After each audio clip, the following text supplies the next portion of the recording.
Hey everyone, what is up? It is Drew from the Drewsperience, and I'm with the one, the only. This guy's a legend. He's running for mayor in Côte Saint-Luc because change is coming on November 2nd.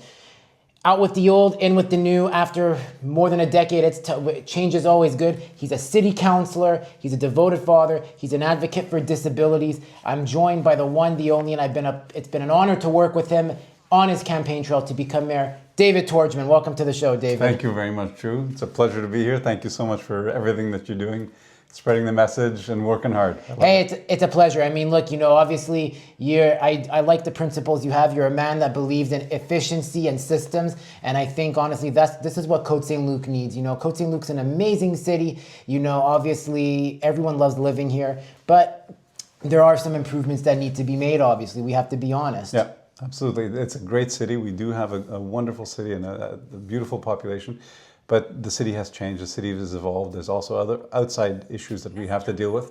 And so we have to really work hard towards improving the city. And we need to change how they approach. So things are not really working as well as they used to. And so we need that new vision, that new energy.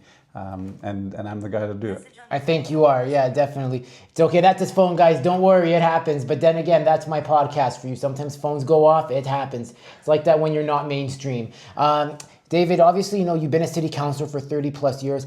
I'm a young resident of Côte Saint-Luc. So obviously, I've done door knocking with you. We've seen a mix of the demographics for when it comes to the seniors, they want, better care. They want better investment in the residences and the facilities they go to. A young person like myself, we're worried about affordability, cost of living, also the crime. We're seeing a lot, like Côte Saint-Luc, as I said, the incumbent right now has done a great job, but sometimes you get a bit comfortable on the job, and that's where I wouldn't say problems, I don't like using that word, but that's where we can see some holes happen. So with your platform, what do you feel you can do to help meet the concerns of these two demographics? That's a phenomenal question. I love the way you framed it. Listen, I have a lot of respect for anyone who's given time in public service. The incumbent has been on council for close to 30 years, and I appreciate his time in service. But the things have changed. The way the city is being run, there's a lot of complacency coming from the top. Things seem to be okay in a lot of their eyes, and the reality is fundamentally things are not. We need to bring forward Côte Saint-Luc. Now, how do we do that? We have to increase security. There are serious security issues. So I have a plan to increase security cameras, additional security guards, and improving even their function. So that's one. On our infrastructure, and this touches everybody, our roads, our sidewalks, our sewers, we have lead pipes in Côte Saint-Luc.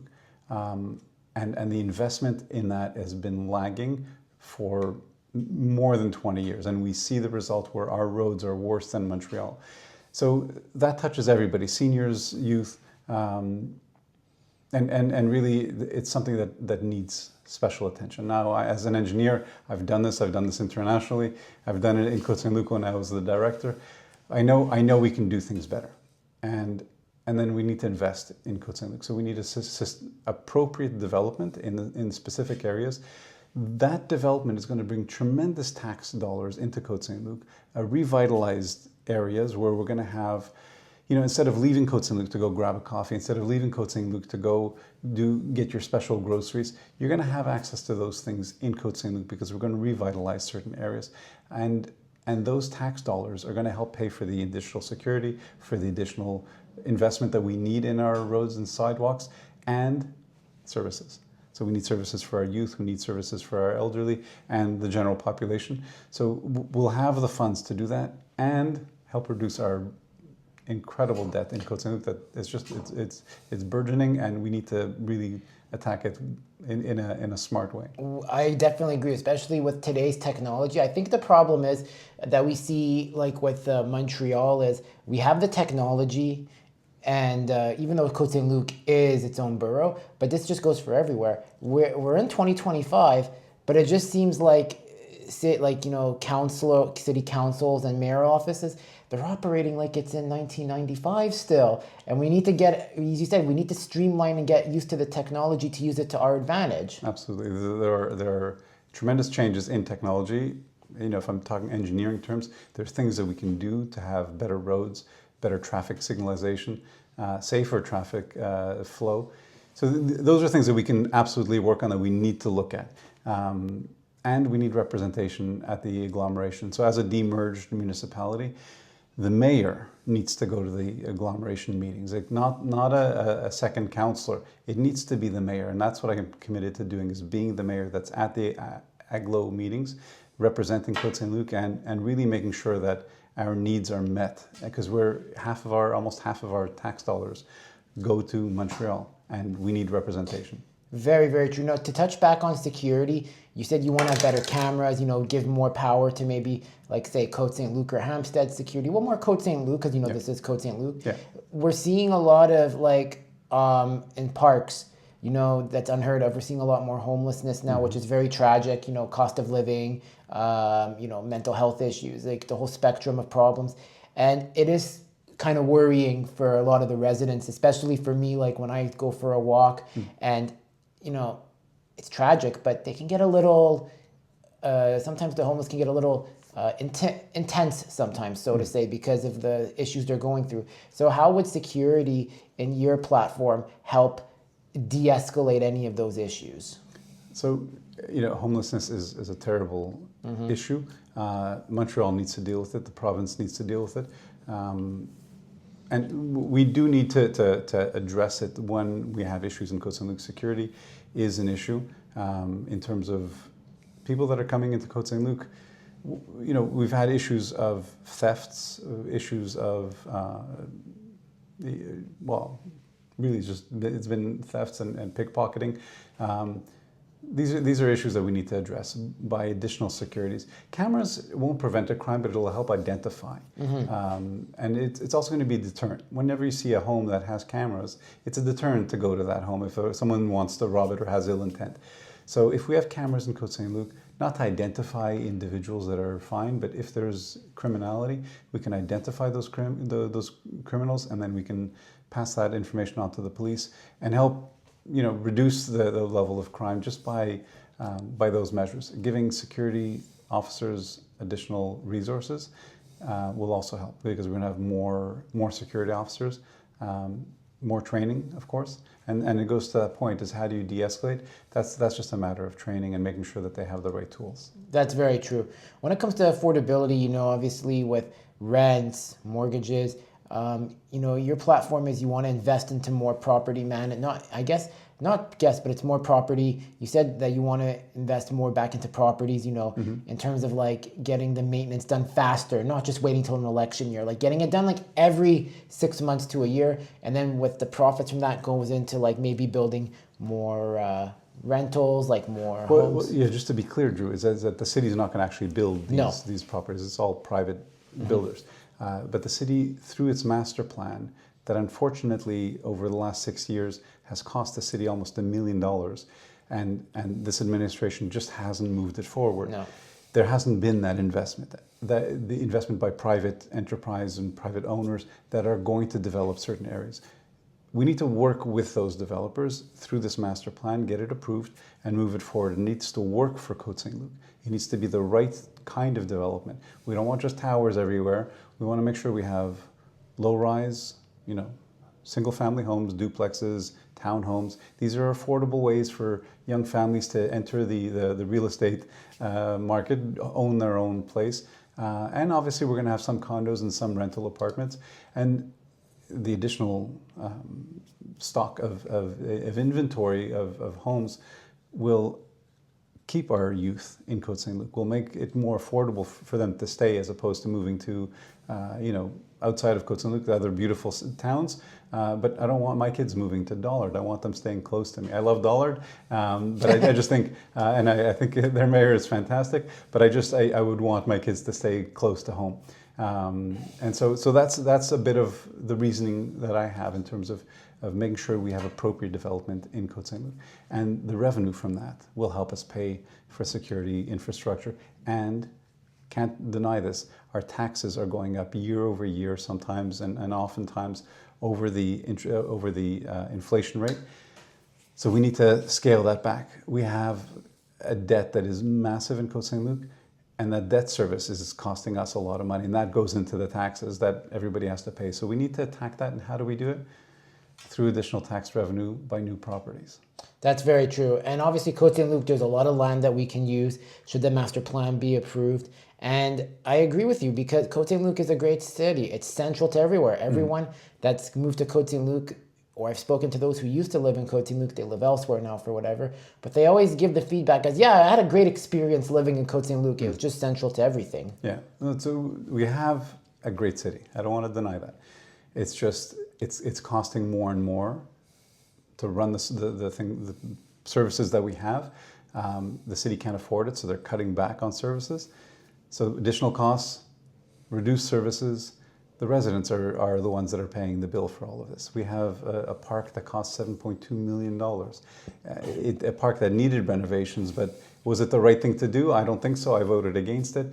There are better ways of spending our tax dollars, more efficient ways. And again, we need to attack our infrastructure, we need to attack security issues, and we need to make sure that we have additional funds that will help us pay for all this, reduce our debt, reduce our tax burden, and make the city, and increase services even. So we can do all of that if we push forward. If we sit back and we say everything's fine, nothing needs to change, we're not going to get anywhere. We need change because change is going to bring those new ideas forward, those new projects forward. And that's the thing we've been seeing on the campaign trail when I've knocked the doors with you. Everyone says, look, it can't stay the same. It's the same message we're getting. It's like things just don't feel right, and I'm tired of being told everything's fine, the borough's great. I do feel that's the voice, and it's not like they're being negative about it. It's just they feel like they want to, like residents want to contribute and constituents. They just want the right person that's going to do that instead of just, say everything's fine. Because at the end of the day, if you're saying everything's fine, but your constituents who put you there are saying, no, I need to voice my displeasure, that's a sign you need to either listen to them or change needs to happen for the better. Change needs to happen. Change is going to happen. I see it at the doors. There's this motivation to bring change because everybody's seeing the cracks in how things are being done. They're seeing the reduction in services. They're seeing the increase in taxes. They're seeing the reduction in quality of our roads and sidewalks and security issues. They see it.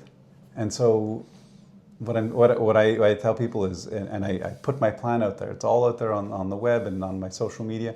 I put forward the plan that I have to make this change happen, to make Côte Saint-Luc really, really thrive, and we're going to make it happen. Amazing. Obviously you're running now to take it to politics in general. You're obviously running for mayor, and obviously I'm volunteering. I volunteered in the federal election. That gave me my doorway in. Why should people? The problem is we see people who do federal politics and then they just go, I don't care about the rest. Why should people, young, middle-aged, even seniors, stay involved with municipal? What's the benefit of that, in your opinion? It's true that municipal politics is not as sexy as federal politics, but the reality is you open your door in the morning and the first interaction you have is with your municipality. The roads that you're going to be on, the traffic that you have to deal with, the garbage collection, the snow clearing, all of that is dealt with by your local government. And it's the closest form of government that you have. You have an issue, the garbage wasn't picked up, you have a city councilor that you can speak to. There's a traffic issue, you have a city councilor and a mayor you can speak to. Services are not what you need, or you want to change in services, you have a whole council to speak to. And so your life starts in the morning and at night with the municipal government around you. And so that interaction is important. And if you want a city that's going to thrive, if you want a city that's going to have the services that you want, and when you drive home, your garbage is collected, your snow clearing is well done, you're not paying a crazy amount of taxes, and you have the services that you need and want, that's the municipal government. And so I want to make sure that these services and the city is at the level that my kids will thrive in as well. I want you to thrive in Côte Saint-Luc as well. So that's the kind of city that I want. I want Côte Saint-Luc to be the city where people say, I want my kids to grow up here, and the kids say, I want to grow up here as well. And then their kids grow up, and it's a whole generational thing, and Côte Saint-Luc keeps growing and thriving. Exactly. Because as I said, like all my friends that come to Côte Saint-Luc, it's always the same feedback. They're like, what a nice area. Wow. Like I had one friend that said, maybe you should move to the East End because a lot of my friends in the East End. Nothing wrong with the East End. It's great because all my friends are there. But then he said, maybe you should stay where you are. It's actually really central to everything. That's all I get. So it's great. David, I really want to thank you for coming on because obviously, you're a very busy guy. So guys, make sure to vote for him. Early polls, October 26th. Polls are November 2nd. You get your letter, go vote. You cannot stay home. This is a pivotal municipal election. Côte Saint-Luc, I voted for him. I'm voting for him. I'm even having on my podcast. I've done door knocking with him, even with my busy schedule. Make sure to vote David Tordjman because this is the man. David, where can people connect with you, by the way? Thank you so much. First, Instagram, David Tordjman CSL. LinkedIn, D Tordjman CSL. And on the web, it's equipeteamcsl.com. And you can find me. You can even call me, 514-232-0882. Or my email, davidtordjman@gmail.com. Always available for everybody. Amazing. Well, David, I really want to thank you for coming on. It was a pleasure to have you. Always have and it's a pleasure to call you a friend. And guys, this is the man that got me the interview of Senator Leo Husako. So that's another reason, another incentive to vote for him. If you like the Leo interview that I did, it's because of this guy here. Don't ever doubt him. And if you're a federal conservative member in Mount Royal, this is the EDA. Talk to him. He just gave his contact info. David's a great guy. He educates everyone that's willing and will put you in touch if you're serious and dedicated to making change. But remember, the first interaction comes with municipal, so make sure to vote David Tordjman November 2nd. Let me just make sure.